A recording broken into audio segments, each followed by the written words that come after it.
Hello, everyone. Welcome to back my channel. I hope everyone is having a wonderful day. Before starting the video, please go ahead and hit the subscribe button and give this video a thumbs up. Love her or hate her, there is no denying Luna's impact on the last year of The Bold and the Beautiful. She was placed in a prominent position and wreaked havoc as the #1 villain in Los Angeles. There was nothing she wouldn't do to get what she wanted, which was everything a viewer could want from a daytime television bad guy.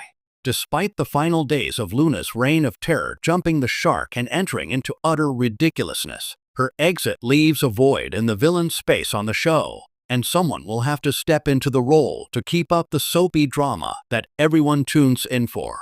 Finn embraces inner darkness on The Bold and the Beautiful. Since discovering that Sheila Kimberlin Brown was his biological mother on his wedding day to Steffi Jacqueline MacInnes Wood, Finn Tanner Novlan has fought for years to separate himself from Sheila's twisted legacy. However, in the aftermath of Luna's Lisa Yamada death, a sinister look overtook Sheila's son, and it gave the impression that the untimely demise of his daughter might have chipped away at his calm and collected personality. The grief and guilt have been coming from every direction over the last few years, and it might finally be enough to push him toward a colder side of his personality. One of Finn's assertions lately has been his desire to protect his family. Perhaps the primal urge to keep his wife and children safe will be the very thing that sends him over the edge. Finn could become obsessed with keeping them away from harm, resorting to extreme measures. Finn has been a squeaky clean good guy for far too long, and a slip into morally gray territory would have a monumental impact, as it would be something fresh and unexpected for the character. Finn turning to the dark side would have immediate impacts on Steffi, Ridge Torsten K, and Lee Naomi Matsuda, and create a significant ripple effect across all of Bold's families. The mere idea of Finn transforming into a twisted version of himself that mirrors Sheila's past could do wonders to shake up the canvas. It would also set up a long-term story arc that wouldn't rely on temporary characters meant to serve as shock value villains for a limited arc. Will Crew Morrow grew up in the shadow of his billionaire tycoon father, and he's no stranger to the ruthless, vindictive nature of Bill Don Diamond. The pressure to live up to Bill's level of success could finally get to him, twisting his entire view of the world. For now, he's comfortable at Forrester, but if Katie Heather Tom leaves, as all signs point to happening, Will might not be too far behind her. There's something about his boy next door, charming exterior that would make the turn to the dark side somehow more chilling. What fans have seen from Will thus far is a young man with a strong sense of protection for his loved ones. However, it would be a fantastic twist for him to start using his intelligence to manipulate rather than protect. It would be a fresh take on the angle, adding a new layer to a stale character. He could become a younger version of Dollar Bill, learning from the best while bringing his own unique edge. It wouldn't be far-fetched for the stress of the Luna debacle to cause him to snap and grow tired of the nice guy persona. It would also be fascinating to view Will's attitude shift from the perspective of his mother, Katie, and the other Spencers, Bill and Liam Scott Clifton. Even throwing Wyatt Darren Brooks back into the mix could add another element to the story. Like Finn, this is an example of how the series could gain another long-term villain without doing a quick ratings stunt. Will turning into a copy of his father's former personality also be something nobody really expects? So seeing the next generation Spencer man embrace the temptation of evil could take viewers on a fun ride. Sheila Carter rises again. The most likely option is to return to the well that has provided entertaining storylines time and time again, and drag Sheila back to the depths of darkness. While it's nice to see Sheila make the most out of her new lease on life, there's no denying the impact she has when she's at her worst. Sheila stepping back into the delusional and dangerous mindset that viewers have witnessed for decades always lands. The death of her granddaughter creates a natural opening for her to reclaim her title as the most evil woman in Los Angeles. Sheila's characters thrive the most when she feels cornered or replaced, and lately, she's teetering on the edge of both. Deacon Sean Kanan returned to her side, But if she senses the ongoing connection between her husband and Taylor Rebecca Budig, she may make good on her threats to kill the good doctor. She would view it as the ultimate betrayal, and she could cause widespread damage if they pushed her over the edge. The kind of emotional blow of seeing Deacon and Taylor together in any inappropriate way could be what finally makes her snap back into her devilish ways.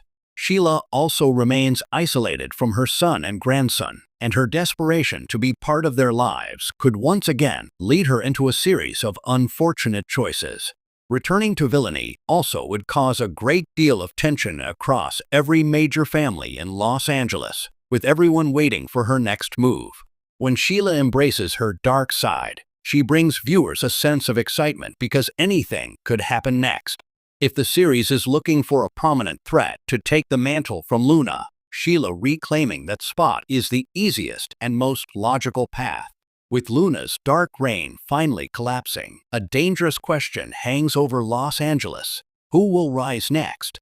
On The Bold and the Beautiful, villains don't disappear. They evolve, reincarnate, and strike harder than before.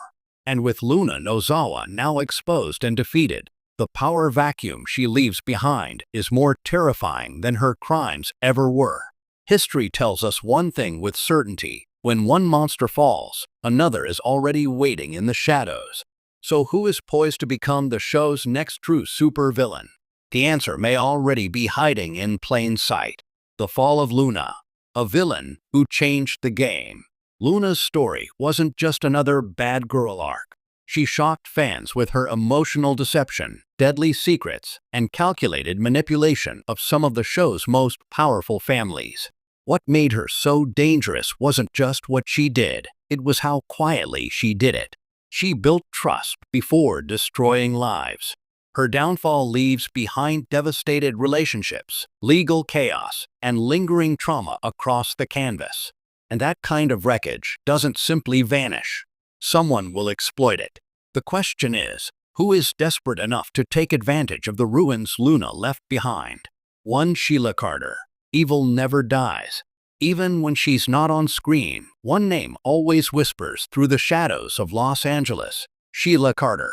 Sheila is not just a villain, she is a force of nature. Time and again, she has been presumed dead, imprisoned, burned, stabbed, and buried by the storyline itself. And yet, she always returns. If Luna represented a new generation of darkness, Sheila remains the original blueprint for chaos. Now that Luna's reign of terror has ended, the canvas is ripe for a true queen of manipulation to reclaim her throne. What makes Sheila especially dangerous right now is motivation. The Forrester and Finnegan families are vulnerable again. Trust is shattered. Alliances are fragile. This is exactly the emotional battlefield where Sheila thrives. If she resurfaces fully, her revenge wouldn't be loud. It would be surgical and far deadlier. To Thomas Forrester, The Monster Within. Not all villains arrive with dramatic entrances. Some are already embedded at the heart of the storm.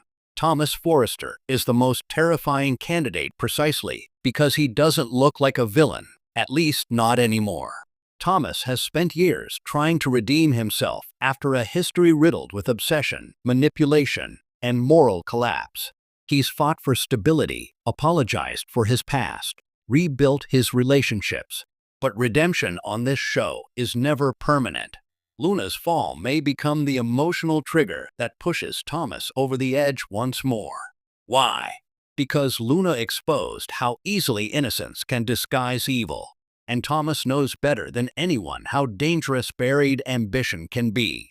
If love shatters him again, or if he feels betrayed, his psychological spiral could eclipse anything he's done before. The scariest villain is not the one who embraces darkness. It's the one who believes he's justified. 3. Lee Finnegan. Cold vengeance in a lab coat. Another chilling possibility lies with Lee Finnegan. Cold, brilliant, and emotionally controlled, Lee has always played the role of calculating protector. But history shows that when her loved ones are threatened, she doesn't just fight back, she annihilates. Luna's actions didn't just hurt people emotionally, they put lives in danger. If Lee determines that justice was incomplete, she could become judge, jury, and executioner. What makes Lee a terrifying potential villain is her access to power without suspicion. She doesn't operate in the boardroom or the bedroom. She operates in hospitals, laboratories, and life or death spaces.